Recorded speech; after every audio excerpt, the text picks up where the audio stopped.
Okay, so good evening guys. आज हम लोग इस लास्ट क्लास देखे थे अर्थमेटिक प्रोग्रेशन में एक्सरसाइज 5.1 का क्वेश्चन कुछ बताए थे। आज हम लोग डिस्कस करेंगे क्वेश्चन नंबर 4 का। In exercise 5.1 question number 4, what is the question number 4 is which of the following are in AP? If they are in AP then find common difference and write 3 more terms. यानी सबसे पहले आपको क्या करना है, check करना है कि जो दिया हुआ सीक्वेंस है क्या वह एपी में है।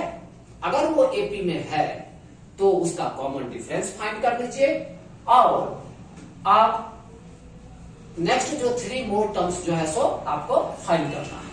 Suppose we are taking one question -1.2, -3.2, -5.2, -7.2 dot dot. तो हम सबसे पहले क्या करेंगे, यहां से हम लिख सकते हैं A1 का वैल्यू आ गया आपको -1.2, A2 का वैल्यू हो गया -3.2 और आपको A3 का वैल्यू आ गया -5.2 एंड A4 का वैल्यू कितना आ गया -7.2। तो मैंने आपको क्या बताया था कि अगर हम एपी चेक करना है तो सबसे पहले हम क्या फाइंड करेंगे, कॉमन डिफरेंस। तो आप सबसे पहले कॉमन डिफरेंस फाइंड कर लीजिए। Common difference, so common difference में सबसे पहले आप D1 निकालिए, first common difference. So first common difference equal to A2 minus A1। A2 का वैल्यू दिया है -3.2 -1.2। सॉल्यूशन करोगे -3.2 + 1.2 और ये वैल्यू आपको कितना आ जाएगा 2031, सो 2 आ जाएगा। That is the first common difference. If you suppose take second common difference, if you suppose take the second common difference D2, so D2 equal to third term minus second term. Third term आपको दिया हुआ है -5.2 and one more thing here negative value का, so -2। So -5.2 -3.2 और calculate करेंगे, so -5.2 + 3.2, so how much getting -2। Then what I told you, minimum 2 value आप 2 बार D1 और D2 find कर लीजिए और देखिए कि अगर D1 और D2 दोनों इक्वल आ गया तो हम कहेंगे कि फाइनली कॉमन डिफरेंस हमारा वही वैल्यू होगा। So we can say that D1 equal to D2 is equal to -2 और ये -2 जो है वह क्या होगा, कॉमन डिफरेंस का वैल्यू हो जाएगा, राइट। तो जब आपको कॉमन डिफरेंस फाइंड हो गया, अब हमको नेक्स्ट 3 टर्म निकालना है। तो हमको 4 टर्म तक दिया हुआ है, तो 5th टर्म, 6th टर्म और 7th टर्म हमको फाइंड करना है। तो now you can take 5th term. तो अगर आप 5th टर्म फाइंड करते हैं, 5th टर्म फाइंड करेंगे तो हम 5th टर्म को क्या डिनोट करते हैं, A5। A5 इक्वल टू क्या हो जाएगा, या तो आप फॉर्मूला से जा सकते हैं A + n - 1 × D, या आप ये भी जानते हैं कि 5th टर्म इक्वल टू होता है, अगर हमारे पास 4th टर्म दिया हुआ है, कॉमन डिफरेंस दिया हुआ है, तो हम लिख सकते हैं 4th term plus common difference. और 4th टर्म है हमारे पास 7.2 and plus common difference -2 equal to -9.2। ये आ गया आपको 5th टर्म। अगर आप 6th टर्म फाइंड करना चाहेंगे तो आपको अब अभी आपके पास क्या है, 5th टर्म अवेलेबल है, तो हम क्या लिख सकते हैं, 5th term plus common difference. So 5th term में हो गया -9.2 प्लस -2, दोनों माइनस में आ गया तो कितना हो जाएगा -11. और 7th टर्म इक्वल टू हो जाएगा 6th term plus common difference. 6th term आपके पास हो गया -11.2 प्लस -2 इक्वल टू -13.2। तो ये तीनों आपको क्या निकल गया, नेक्स्ट 5th टर्म आ गया, 6th टर्म आ गया और 7th टर्म आ गया। तो हम इस तरह से क्या करते हैं, क्वेश्चन को सॉल्व करते हैं। अब मान एक और अब मैं इसी क्वेश्चन नंबर 4 का एक क्वेश्चन आपको बता रहा हूं, that will be very important. You can see question number 5। Question दिया हुआ है आपको, गिवन सीक्वेंस जो है दिया है 3 प्लस रूट 2, 3 प्लस 2 रूट 2 और 3 प्लस 3 रूट 2, ये आपको दिया हुआ है। तो ये हो गया first term, second term, third term, fourth term. तो नाउ सबसे पहले मैंने आपको क्या बताया, कॉमन डिफरेंस फाइंड करेंगे। तो D1 निकाल दीजिए। D1 इक्वल टू क्या कहेंगे, second term minus first term. Second term आपको कितना दिया हुआ है, 3 प्लस रूट 2 माइनस 3 कैंसिल हो जाएगा, सो वैल्यू आ जाएगा आपको रूट 2। एक बार आप दूसरा वैल्यू भी फाइंड करके देख लीजिए। D2 इक्वल टू हम लिखेंगे third term minus second term. Third term हो गया 3 plus 2 root 2 minus 3 minus root 2, because of both are plus so it come in minus. So 2 root 2 minus root 2 equal to कितना, root 2। तो हम क्या देख रहे हैं कि D1 का वैल्यू और D2 का वैल्यू दोनों आपको रूट 2 आ गया। इसलिए आप कह सकते हैं कि D1 equal to D2 equal to आपको वैल्यू कितना आया, रूट 2, और यही वैल्यू आपको हो जाएगा common difference. We can call as a common difference. Okay, अब कॉमन डिफरेंस निकल गया, तब आपको अगला नेक्स्ट 3 टर्म्स आपको फाइंड करना है।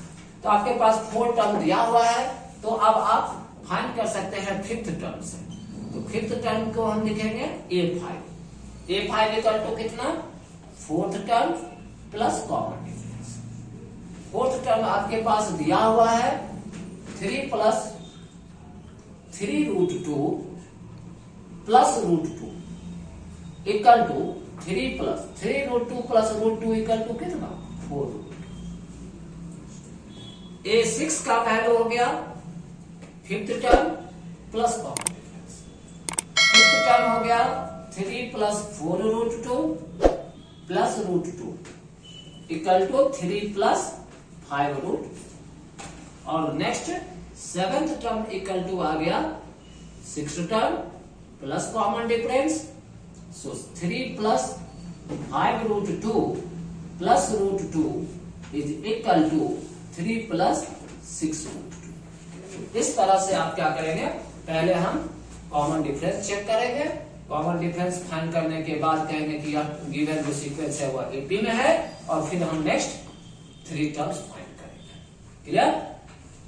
तो ये है आपको क्वेश्चन सॉल्व करने का तरीका। Suppose you are taking one more example, जो एग्जाम में भी पूछता है इस तरह का क्वेश्चन। क्वेश्चन नंबर 6 देखिए। 0.2 आपको गिवन सीक्वेंस है 0.2, 0.22, 0.222, 0.42. So this is the first term, this is second term, this is third term, this is fourth term. Then first what we will find? Common difference first. So common difference first equal to A2 minus A1. A2 का value आपको कितना है, 0.22 minus 0.2. So now 0.22 minus 0.2, what we can get? How much common difference you are getting? If you can take, here nothing is there, it means here 0 will be. So if you difference, so 2 minus 0, 2, 0 and 0. So 0.02 you got D1 value. Next find करिए, D2 equal to third term minus second term. Third term आपको कितना दिया है, 0.222 minus 0.22. Again you can say that third term is nothing, means 0. Subtract 2, 2 में से 2 subtract करोगे 0, 2 minus 2 0.0. So what we are observing, D1 value is 0.02 and D2 value is 0.002. So therefore D1 is not equal to D2. So we can say that given sequence are not in AP. Given sequence are not in AP. Right? तो ये हो गया, आपको इस तरह से question को solve कर सकते हैं. क्लियर? तो ये आपको आज का वेरी वेरी इंपॉर्टेंट टॉपिक्स मैंने बताया है और आप आसानी से जो है सो क्वेश्चन को समझ सकते हो. जैसे एक आप 12 नंबर क्वेश्चन देखिए, आपको गिवन सीक्वेंस क्या है. गिवन सीक्वेंस है आपको √2, √8, √18, √32 और dot.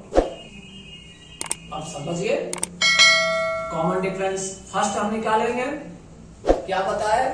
Second term minus first term, A2 minus A1. सो A2 का वैल्यू आपको दिया हुआ है √8 माइनस √2. अब हम सब्ट्रैक्ट करेंगे. √8 को हम क्या लिख सकते हैं? 2√2. 2 जा 4 इंटू 2 8. सो 2√2 माइनस √2 और सब्ट्रैक्ट करेंगे तो आपको कितना आ जाएगा? √2 आ जाएगा. अब D2 फाइंड कर लीजिए. D2 इक्वल टू कितना? Third term minus second term. Third term आपको दिया है √18 माइनस √8. √18 को आप क्या लिखोगे? 3√2. 3 3 जा 9 इंटू 2 माइनस 2√2. अब 3 माइनस 2 इक्वल टू कितना? 1. So √2. So what you are observing, D1 का वैल्यू एंड D2 का वैल्यू दोनों आपको इक्वल आ गया और यही आपको क्या हो जाएगा? कॉमन डिफरेंस का आएगा. तो आप √2 निकाल दिए कॉमन डिफरेंस. जब कॉमन डिफरेंस फाइंड हो गया उसके बाद हम क्या करेंगे? नेक्स्ट 4 टर्म्स को फाइंड करेंगे. तो नेक्स्ट 4 टर्म्स आप निकाल दीजिए. So now we have A4. Next term is A5. Fifth term. So fifth term equal to fourth term plus common difference. Fourth term is √32 plus √2. It is not possible to direct add. Then what will do? √42 को हम क्या 32 को क्या लिखेंगे? 4√2 plus √2 equal to 5√2. और 5√2 को हम लिख सकते हैं √50 also. 5 5 जा 25 into 2 √50. Next, sixth term equal to fifth term plus common difference. अब fifth term हो गया आपको 5√2 plus √2 equal to 6√2. और 6 6 जा 36 into 2 72. And the last term, seventh term equal to sixth term plus common difference. So 6√2 plus √2 equal to 7√2. यानी आपने 6√2 में √2 add कर दिए तो कितना आ गया? 7√2. और 7 को 7 से मल्टीप्लाई करोगे तो 49 इंटू 2 98. तो यही आपका नेक्स्ट 3 टर्म्स आ जाएगा. क्लियर है? तो ये हमारा इंपॉर्टेंट पॉइंट टॉपिक था. खास करके आपको 5.1 में मोस्ट ऑफ क्वेश्चन जो है सो क्वेश्चन नंबर 2 और क्वेश्चन नंबर 4 से ही पूछता है और इसलिए मैंने आपको क्वेश्चन नंबर 4 का ही ज्यादा से ज्यादा जो है सो क्वेश्चन को एक्सप्लेन भी किया है. तो हमारा आप लोगों से यही रहेगा रिक्वेस्ट कि आप लोग जो है सो वीडियो को देखें और कॉन्सेप्ट को अंडरस्टैंड करें और जहां पे आपको डाउट आ रहा है, जो उस बात समझने में नहीं आ रहा है, तो कृपया आप कमेंट भी करें और कमेंट करके आप मुझे बताएं कि कौन सा कॉन्सेप्ट आपको समझ में नहीं आया. और आप हमारे प्लेलिस्ट में जाएं और प्लेलिस्ट में जाकर के आप अलग अलग एक्सरसाइज के अलग अलग चैप्टर्स के क्वेश्चंस दिए हुए हैं, आप उसको देखें और उसको व्यू करें, अंडरस्टैंड करें। और लास्ट में मैं आप लोगों से एक और इम्पोर्टेंट पॉइंट कहूंगा कि जो भी लोग आप लोग नए हैं वो हमारे चैनल को सब्सक्राइब जरूर करें और लाइक जरूर करें। Thank you.